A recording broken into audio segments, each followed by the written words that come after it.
Actress Sam Sorbo has started the wonderful movement called Underground Education, where family, faith, freedom, they're all at the center of it.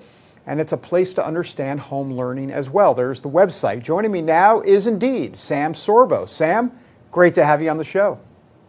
Well, it's good to be here, although I wish we were talking about happier things. What that gentleman did at the school board is fantastic, but it doesn't go nearly as far as it needs to. And that's where I come in, because what I want to bring to people's attention is that we don't know what education is, because we only know what they taught us to think about education. And those are the people that are teaching today's children. Right.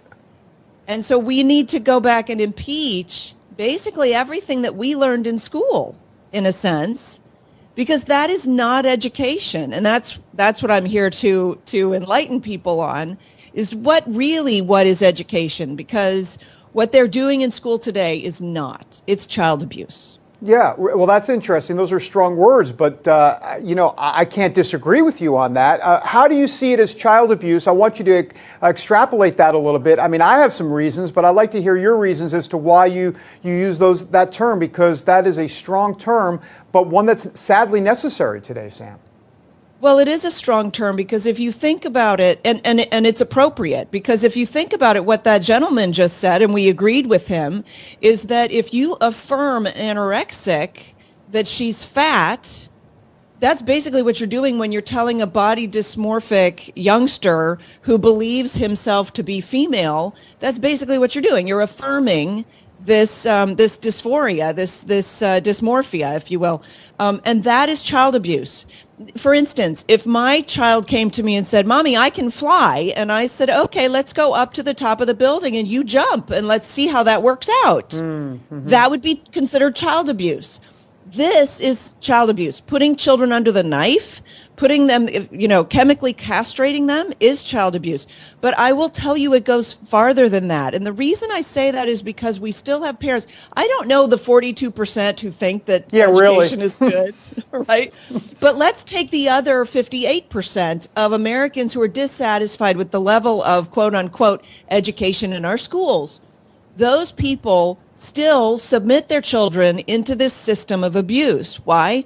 Because they've been abused. We are all school injured at this point. And so we think that school has the best interests of the child in mind, that school wants the best for the child, when we have abject evidence to the contrary right in front of us, staring us in our faces, okay?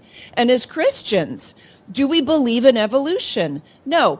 We believe that the evolutionary scheme, that's a lie.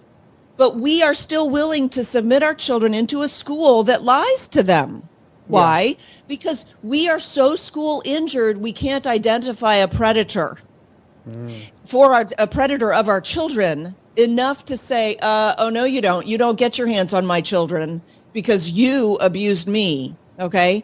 So we are now this society of, if you will, we are the battered wives of the school system now. The parents today are the battered women of yesterday, if you will, because we all went through the system. So we think that the system knows what it's doing.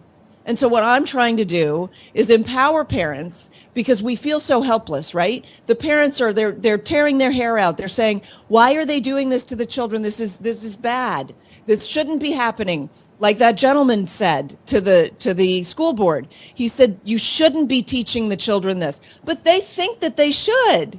So Do you think they're going to stop because you ask them to stop? It's like the babysitter that slaps your child if your child does something that the babysitter doesn't like. Do you try to reason with the babysitter who believes that slapping a child is okay? No, you fire the babysitter. But I have parents coming to me all the time. They don't feel empowered enough to fire the school system. Why? Because they came from the school system. They've been indoctrinated. And so I empower them and I show them how bad the school system really is. For instance, what's the first thing you learn that you have to do in school in order to ask a question? Raise your hand. You have to raise your hand. Right. And there's a lesson in that. And it's a visceral lesson. This movement, this embodiment of that lesson is, well, you need permission to learn. You need to be obedient. You need to sit quietly until somebody calls on you. You may not just ask questions that occur to you in the moment. Right. You have to be patient, right? And not only that, you have to call attention to yourself. I'm the dumb one. I've got a question. And all of that results in one foundational lesson that we all learn when we go to school. And that is, don't ask. Ultimately, it's a barrier to entry. It permutes itself into learning is hard. You need permission to learn. Someone else has the knowledge that you want to access. Maybe you don't even want to access it anymore, right? Because it's a deterrent. Oh my And gosh, so yeah. if that's a deterrent, which it is, that is anti-education. Now, I know I have people who say to me, but Sam, what else are they supposed to do? They need to have crowd control in the classroom. They have to have some sort of behavior control implemented. And I say, sure they do, but that's their problem. The parents at home, if they decide to home learn their children or home teach them, they don't need those controls. They don't need to set up barriers for their children's learning. No, They need to encourage their children to learn.